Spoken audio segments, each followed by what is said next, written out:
Hey, welcome back to the Vinson Voice. I am Scott Whittington, and I'm standing here with one of our newest employees, Mike Gelfand.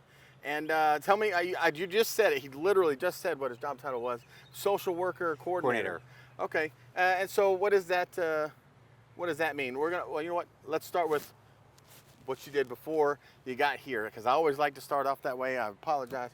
So tell us what drew you to the military, because I know you're a veteran.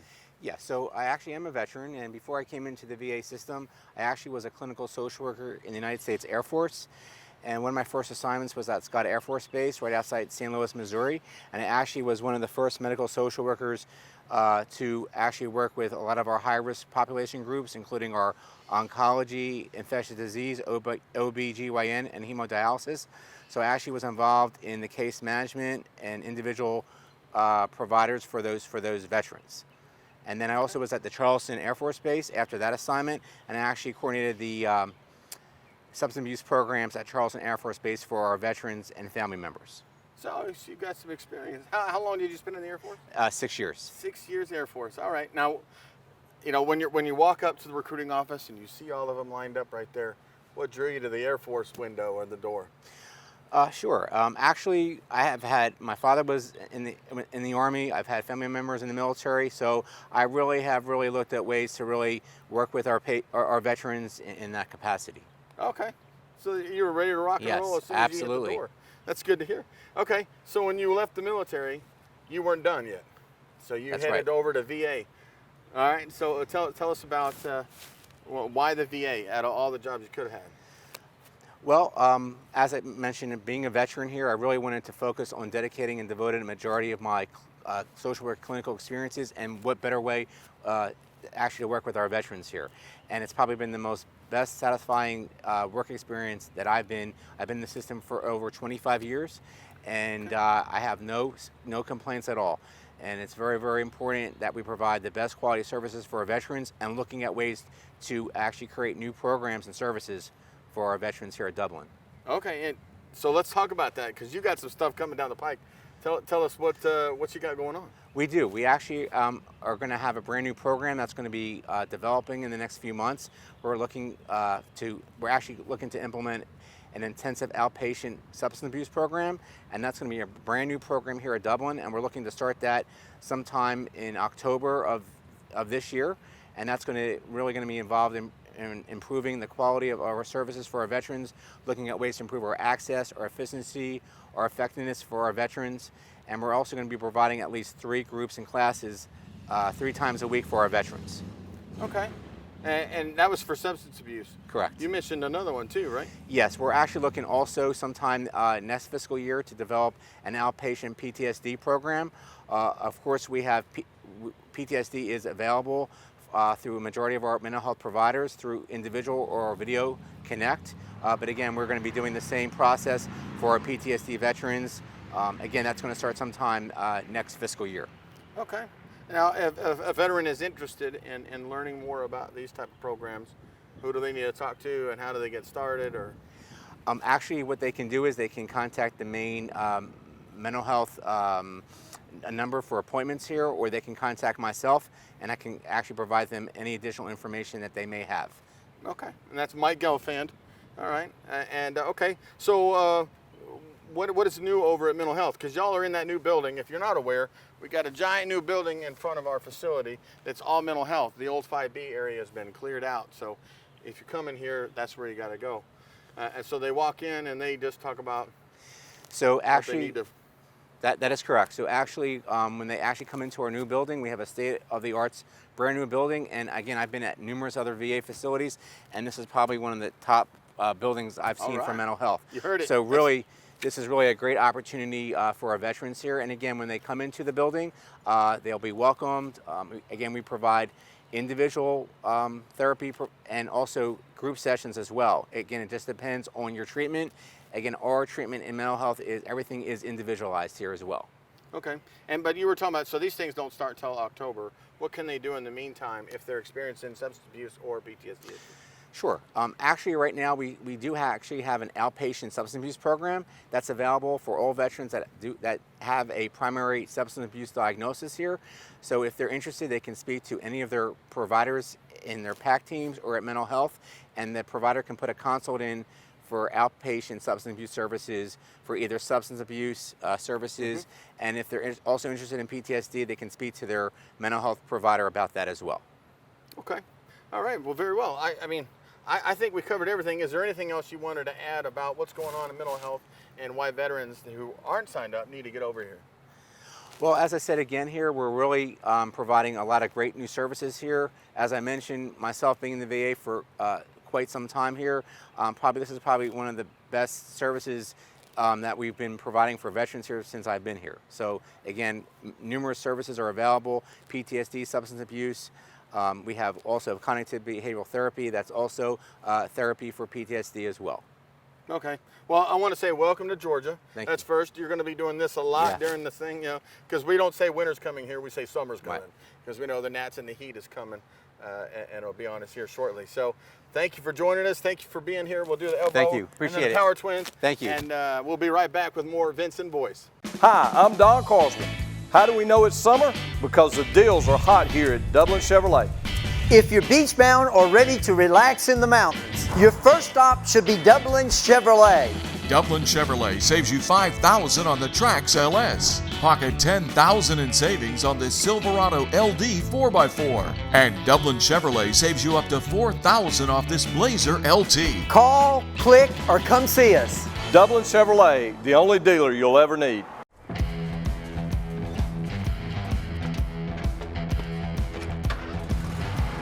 You've got miles and miles of grass to mow. So you're going to need a machine built to perform. Day in and day out. Season after season. You're going to need a Gravely. Built to mow the distance. Now at Myers Equipment and Supplies in Dublin. Welcome back to the Vinson Voice. I'm Scott Whittington. I'm sitting here with Director Dave Whitmer. Thank you for giving us this time, sir. I know that we've got some stuff coming up. We have a Facebook Live town hall that will be on our Facebook page, so please check that out. And also, we're planning a reopening, at least a small percentage of it. We are. We're in phase 1 of our reopening plan.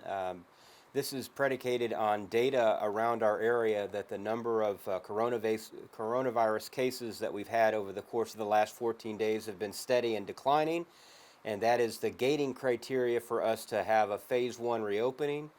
That means that we'll have at least 25% of our primary care, mental health, and specialty care visits face-to-face. We'll continue to do the other care visits by virtual means.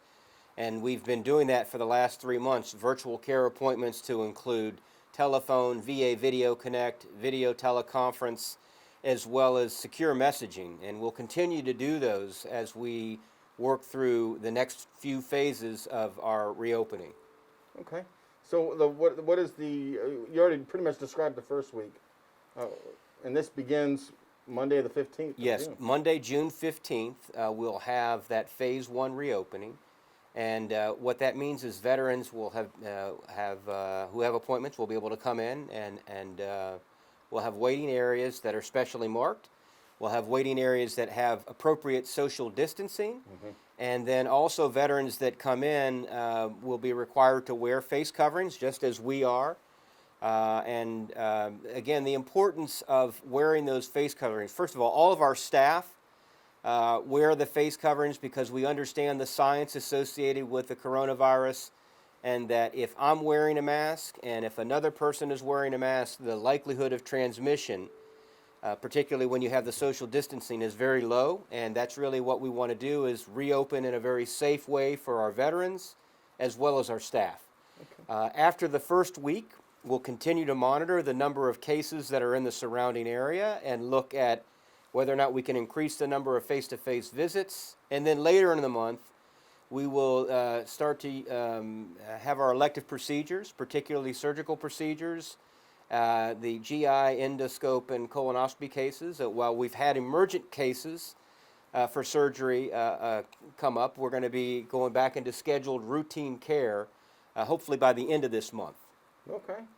And how does this plan affect the CBOCs? The community-based, community-based, yeah, the community-based outpatient clinics will operate on the same plan, all except for Albany. And Albany is located on a Marine base that's there, and they have a different set of gating criteria, so they may be a week or so behind us.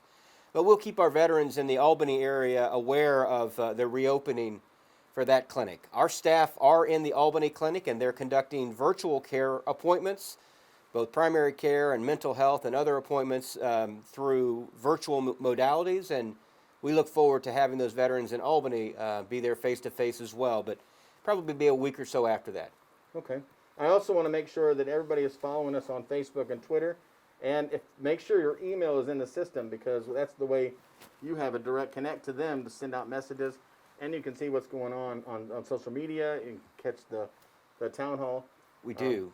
So we use what's called a pub delivery, gov delivery system. We've got over 28,000 email addresses, so we captured all of the email addresses from their initial visits and confirm with them that this was okay to send information out. And it allows us to send out things about our opening, different things that are happening at the medical center. And we certainly don't want to flood people's inboxes, but we want to make sure we give them good information about our medical center and its operations. I know if we're sending something out, it's something that's important. So we're not gonna spam your folders. No, not at all. Yeah. So how are we? Can we say how many phases there are? I mean, what is this going to look like? There's a total of 3 phases in the VHA, the Veterans Health Administration Safe Forward Opening Plan. So we're in phase 1. As I mentioned, phase 2 envisions more face-to-face visits as well as specialty care visits. And at the end, when we're in phase 3, that allows us to have full visitors on the campus. And so right now, again, you would be required to have a scheduled appointment to come onto the campus. And the only purpose for you to come here would be for that scheduled appointment, unless there's an emergent visit through our urgent care or some other kind of emergent same-day access that's needed. But as we advance, and the gating criteria, again, that's predicated on science, the number of cases that we have and hospitalizations, all of that will dictate the next round of reopening. And we hope that as we get to the end of this pandemic, when we have an antiviral or a vaccine, that we can then get back to our normal operations. And I think that's what we're all looking forward to. But again, our plan is going to be based on science and based on the data, and really based on the high reliability principle that we do no harm to our veterans or our staff. So it will be a complete, based on those safe gating criteria to move forward. Safety has been our number one since the beginning of this thing. What can we tell the family members and visitors of our residents?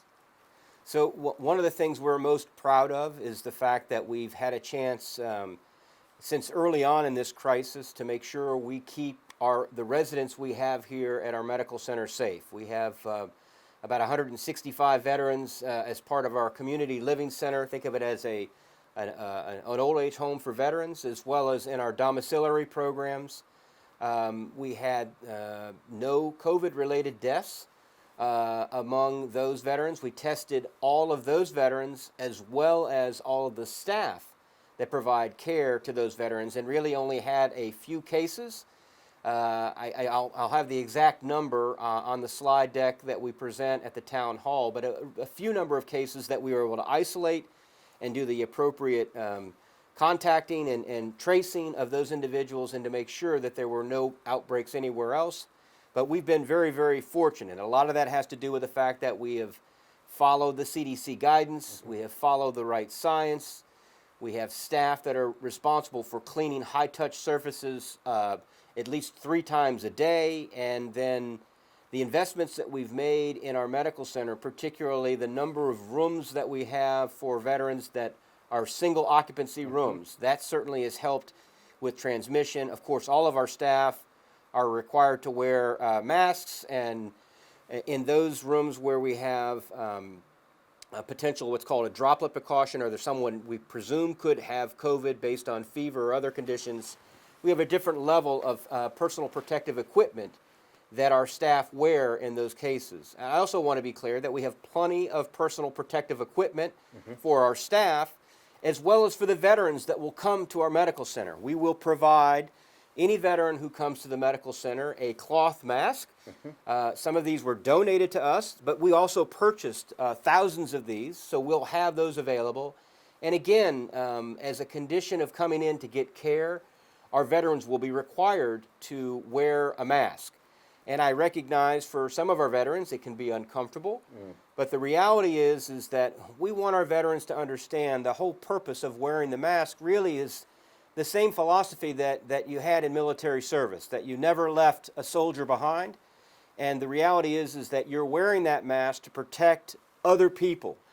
And again, the science tells us if you're wearing a mask and another person is wearing a mask, whether or not they have COVID or not, you really reduce the likelihood of transmission. And we know from the science that this particular virus is a water molecule as it transfers, and so in the normal conversation that we may have, or a sneeze, that the water particles can come out of our nose or mouth and then get onto a surface, and it's when you touch that surface and then touch your eye or something else, that's how we get that viral transmission. So if we are all wearing the mask, we limit the likelihood that that happens. And again, it's the love that we have for our veterans and for each other as employees that we wear these masks.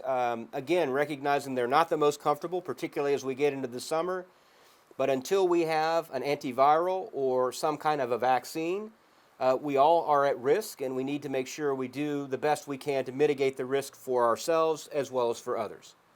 All right. Do we know about what phase people will be able to come in and visit? Because we're still 18 or younger, under 18 can't come in, and then visitors to the COC is still not happening. Correct. And so as much as we would love to put a date on these gating criteria, it's really driven by the science and the number of cases. So we now have 14 consecutive days of flat or declining cases in our area, and that's what has dictated our ability to reopen the medical center at this phase and the number of face-to-face appointments that we have. As there are more as we have more data and we are able to make the second phase, again, I can't provide a date because it's data-driven, but when we do, we'll certainly share that through our email groups and others about that, and then veterans will be able to call in for appointments just like they have, or we'll be able to schedule those appointments. We know that we've missed, basically 3 months worth of appointments for our veterans, and that's going to require us to kind of ramp up those services when we get back to normal. And we've planned for that. We've hired more staff. We're going to continue to hire more staff, and we will have expanded hours and likely Saturday hours to make sure that we can take that pent-up demand for appointments that were missed as a result of the COVID. And so we'll just work through that. Yeah, because we definitely want to catch up and get those veterans that service. We'll be right back with more Vinson Voice. First Lawrence Bank invites you to experience banking at its best. Whether you have personal or business needs, we're a full-service bank big enough to handle all of your banking needs and small enough to provide you with that personal touch you've grown to expect from a community bank like First Lawrence Bank. Looking forward to your future? That's First Lawrence Bank in Dublin and Dexter, member FDIC.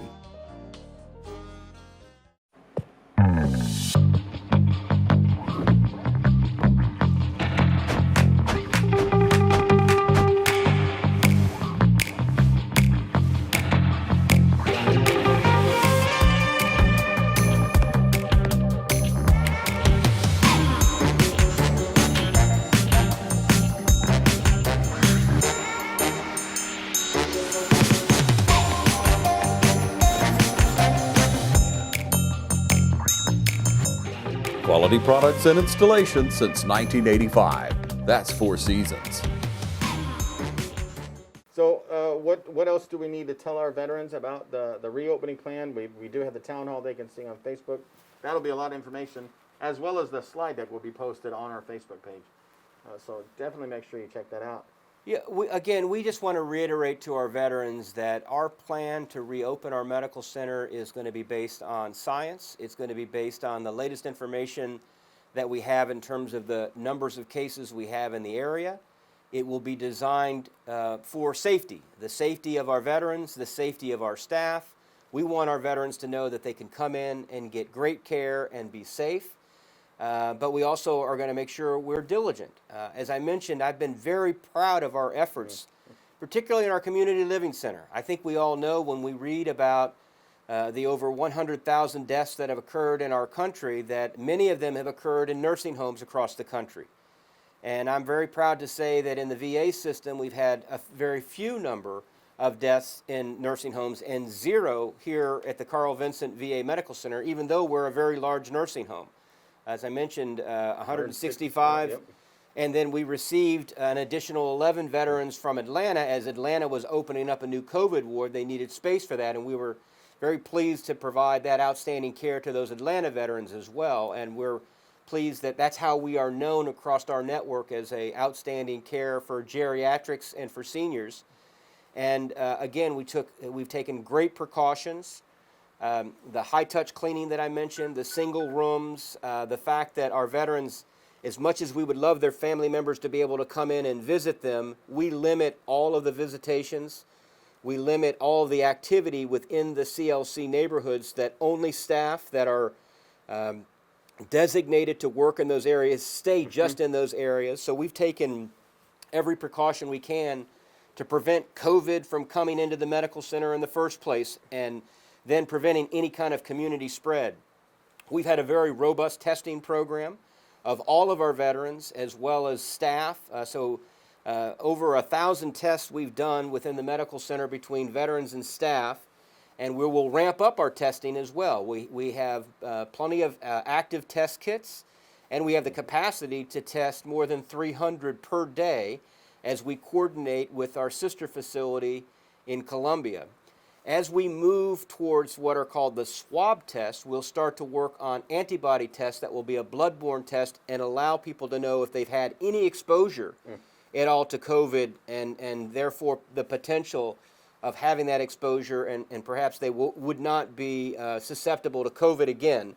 Again, we don't know that from the science, but at least we'll know from an antibody test whether they had that. So those are the things that we're planning going forward, and allowing our veterans to get those kinds of tests as well. All right, and just to make sure, in case they don't catch TV35 or the Facebook, well, if they catch TV35, not Facebook, we're still going to have them enter through Building 5. All veterans need to enter through there, get screened, just like all the employees do. But Right. Well, we'll have a total of 3 access points into the medical center. That will be Building 1, Building 5, and Building 87, which is our new outpatient mental health building. We will have trained screeners there, just as we've had for the last 3 months, that ask questions of veterans.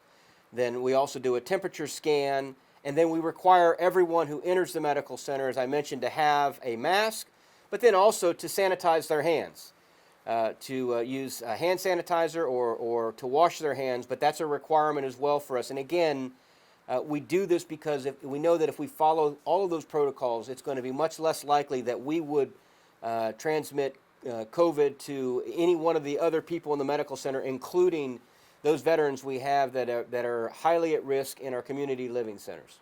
all right, sir. Is there anything else you wanted to add? No, I'm just looking forward to our Facebook Live event tomorrow, and again, we'll be on archive for those on TV35 to be able to look at. We'll have plenty of information about the activities we've done to date and what we're doing to get ready to serve the needs of our veterans again. And I think we're all looking forward to when we get back to normal. But you know, we're going to continue the diligence that we've had in protecting our veterans and protecting our staff. We've had a great track record to date, and we're going to continue with that approach going forward. Outstanding, sir. Thank you so much, and thank you for joining us. Make sure you follow us on Facebook at VA Dublin and Twitter at VA Dublin. That's where all the information comes from.